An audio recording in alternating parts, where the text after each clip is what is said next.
Lovely. Hello, everyone. Sorry, we're just double checking that everything is recording and everything as it should be. Hi, everyone. Thank you so much for joining us for this live webinar in partnership with L&Q. I'm Jay Turnstill from Share to Buy, and I'm joined today by Heather Thompson from L&Q, who will be talking through all things shared ownership. However, before I pass over to Heather, I just want to run through some quick housekeeping with you. Firstly, Heather is going to be going through her presentation before opening up to a live Q&A with us at the end of the session. That will last generally around kind of 10 minutes. So if you have any questions that you'd like to ask anytime throughout the session, please pop them in the Q&A button. There'll be a section there where you can type in your questions and we'll get through as many as we can at the end of the session as well. And also today's session will be recorded and it will be shared with you via email in the next couple of days as well. So if for whatever reason you miss anything along the way, please don't worry, you'll have a copy of the recording sent to you and we'll make sure you have access to that very, very shortly. So that's it from me for now. I'll be back for the Q&A at the end of the session. But in the meantime, I'm going to hand you over to Heather for her keys without the full price tag shared ownership made simple presentation. Thanks, Heather. Oh, thanks, Jade. Thanks. Hi, everyone. Welcome to today's shared ownership webinar. So my name's Heather.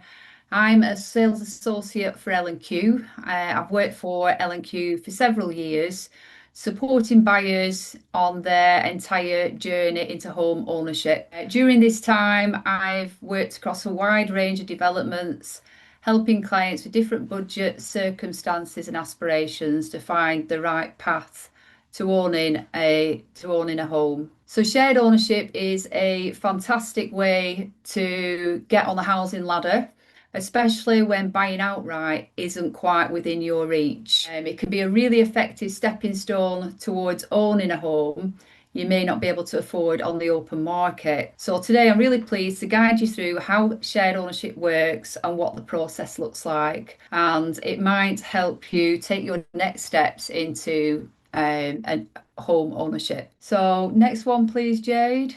So what is shared ownership? It's sometimes called part by part rent. It's a government-backed scheme. It's designed to help people who may not be able to afford a home on the open market.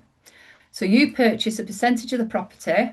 That's usually between 25 and 75%, and then you pay a subsidised rent on the share that you don't own. Shared ownership, it is for a broad mix of people. A lot of people think it's just for first-time buyers. However, you get singles, couples, families, buyers relocating for work. We get a lot of people who have got changes in circumstances, such as relationship changes. And it's also a great option for those who want to live in a high demand area when buying outright might not be possible. So because you're only buying a share of the home, your deposit and your mortgage are based on that share, not the full market value.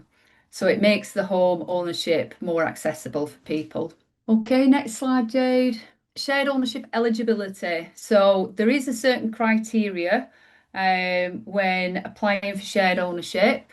And this is your total household income. It must be 80,000 or less if buying outside of London. You must not own another property at the time of completion. And you must be over 18 years of age. If you're unsure whether you're going to qualify, the best starting point is speak to an independent financial advisor who specialises in shared ownership. So at L&Q, we work with a company called Metro Finance, and they've been our approved specialists for quite a number of years. So this helps because we're very confident in referring our customers to them as they know the shared ownership model inside out. So how that works in terms of, applying and then reserving. So you register your interest for the development. We then refer you to Metro Finance and they will do a financial assessment. So they'll check what you've got coming in with your finances and what you've got going out. Your assessment's then reviewed. And if you qualify, then they usually ask you to upload all your proof documents. So once all that's approved, that's when we can book you in for reservation. After reserving, you usually have a mortgage appointment with your lender and financial advisor. and they will choose a product for you to move forward that suits you. So it just ensures that everything is checked and it's clear before you move forward. Next slide, please, Jade. So yeah, buying more shares and staircasing. There is usually options to buy more shares over time. And you can staircase up to 100%. So once you've bought your home, on the shared ownership scheme, if at a later date, after a couple of years or a few years, you decide you want to own more, there is that option there. So what you would do, you would go back to your housing association and they would advise you on the process. So as you buy more shares, you will find that the rent decreases accordingly. And this gives you flexibility to grow your ownership as your circumstances change. So whether that's increased earnings, a new job, or just simply wanting more equity in your home. And then next one, Jade. So here's an example breakdown of how it works. So in this example, full market value is 247,500. You're purchasing a 25% share, so 61,875. And then the 10% deposit is based on the share that you're buying. So that 10% would be 6,188 because it's 10% of that 61,875. So just if you are selling your home, you'll first need to contact the housing association. They will explain the resale process. And then there will be fees involved, just so you're aware. So you usually pay for things like valuation costs, because they need to know what the full market value of your home is, and that they'll have standard selling fees, which you'll usually get with all resale of properties.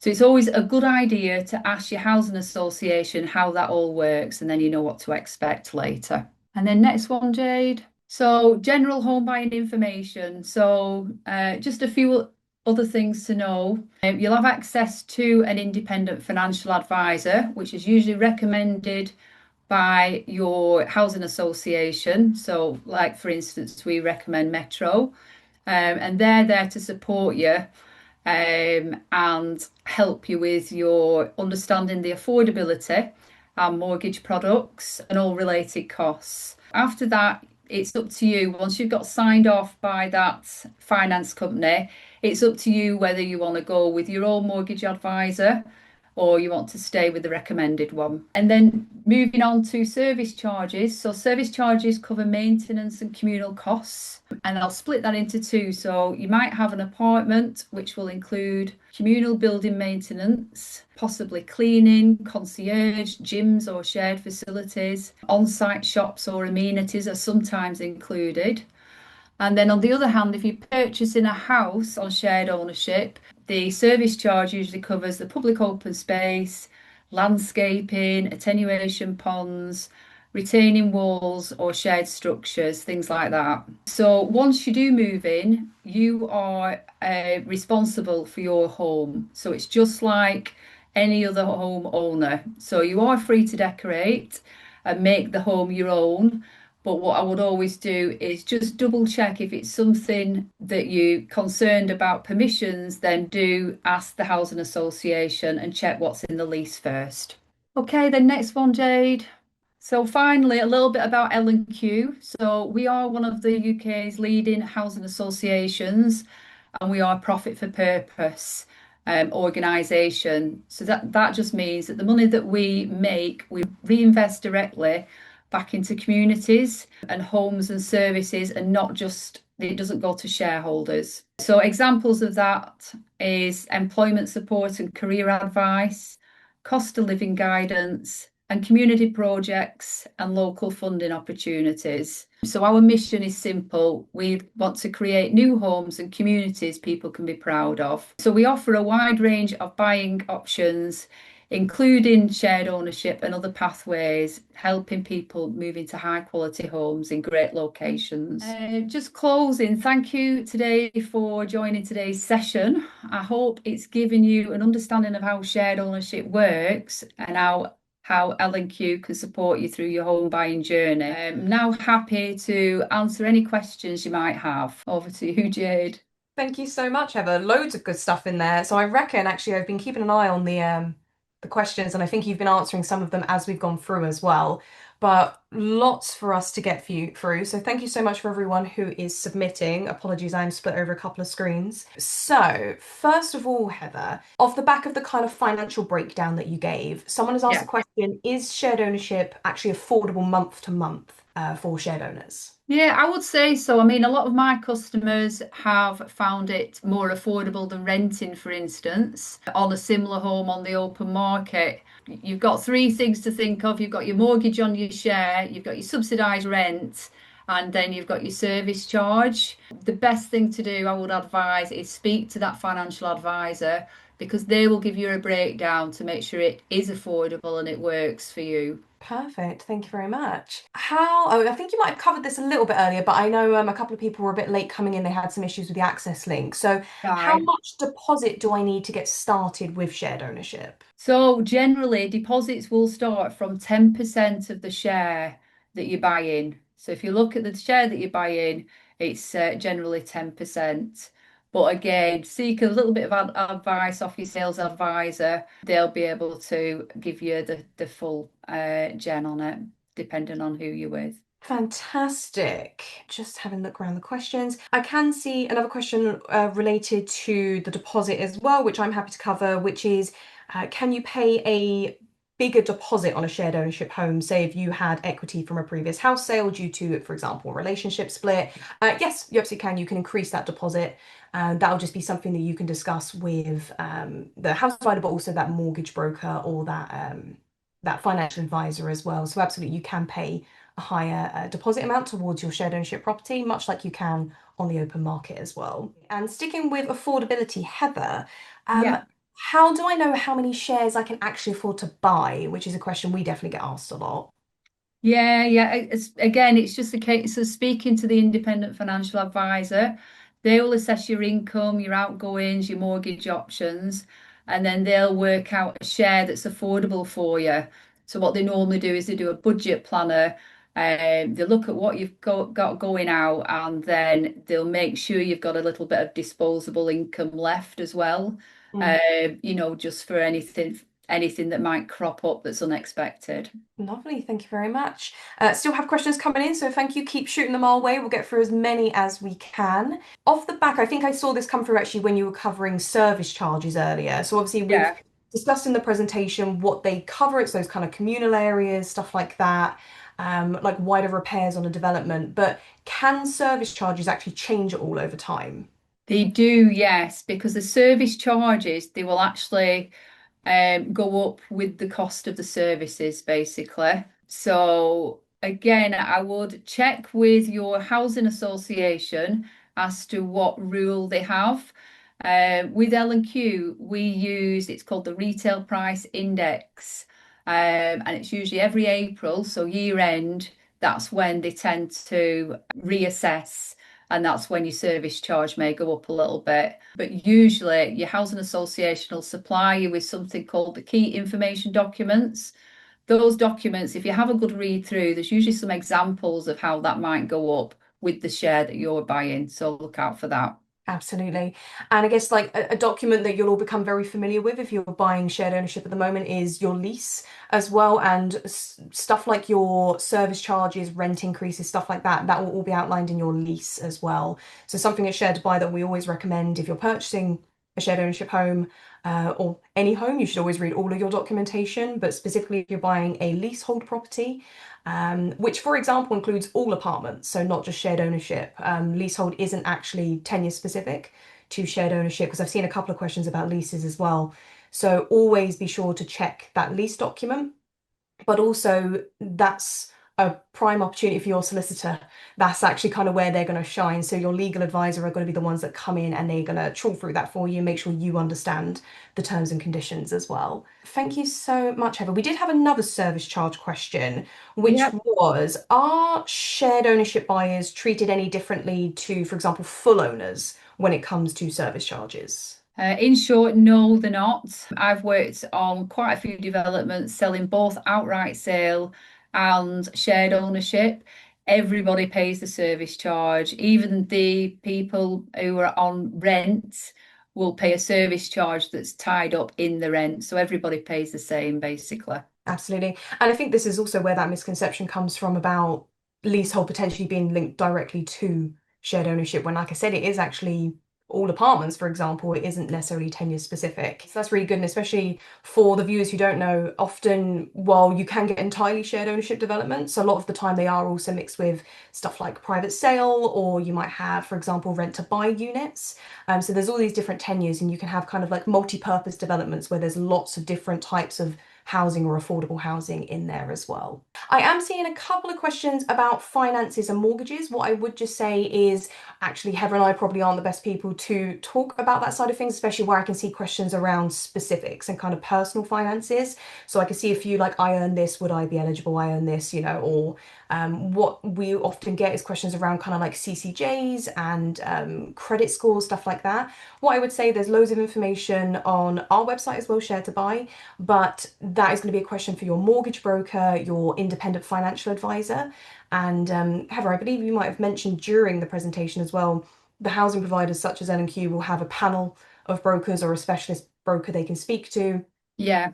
Yeah. So if you have any questions about kind of the niche or the more financial elements of your process and what that might look like, I would definitely recommend speaking to a mortgage broker or independent financial advisor. Yeah, just to say as well, when you first speak to them, they're not doing a hard credit search on you. So just as a fact-finding exercise, it's always good to speak to them first, and then you can get a good idea on whether it's going to work. 100%. And then a question we always have on our webinars, actually, we are a nation of pet lovers. Are pets allowed in shared ownership homes? I guess specifically L&Q homes. Do you allow pets? We certainly do, yeah. So it's mostly yes to domestic pets, cats, dogs, etc. What I would do is always check if you've got. I mean, there are certain rules on banned animals, for instance. So just double check banned dog breeds and things like that. But mostly, yes, you're absolutely fine to have a pet.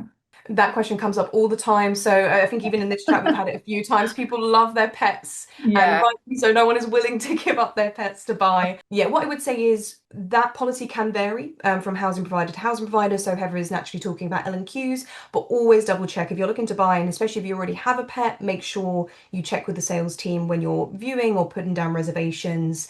Because what you'll sometimes find is, as Heather said, domestic pets. It might be flagged. Sometimes I think it's exotic pets that there might be extra rules on, so watch out for those. Absolutely worth checking.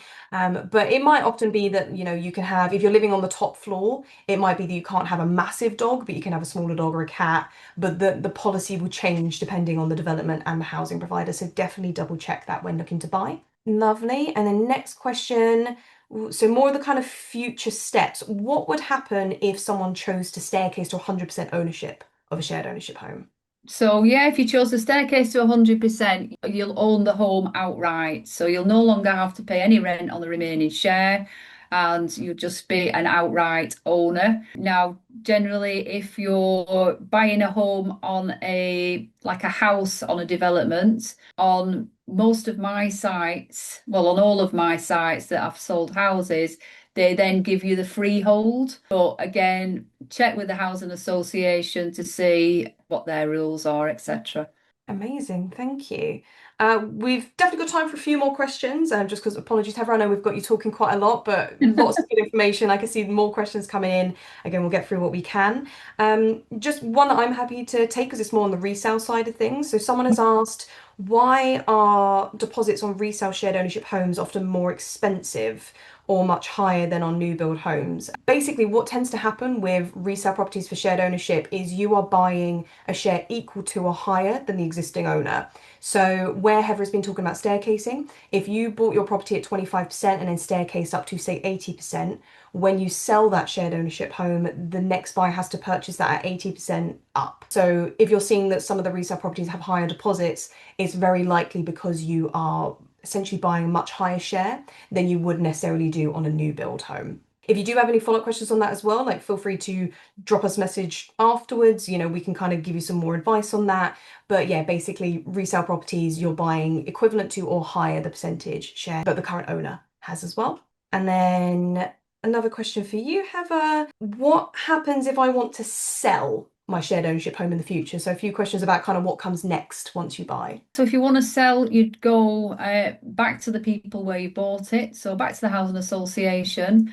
L&Q, we have, so they get in touch with the home ownership team. Then they would advise you on the next steps of the process. So usually they'll have to appoint a valuer to come out and value your home to check what it's worth today. We're talking about selling kind of shared ownership homes in the future. So you go back to L&Q in this instance, or you go back to your housing provider, you get that RIC surveyor come out and value I Yeah. guess, the current value of the property. And then were you going to be kind of talking about like what happens next, how we then go Yeah, so you, sell and you list it? there's a nomination period. L&Q is like an 8-week nomination period.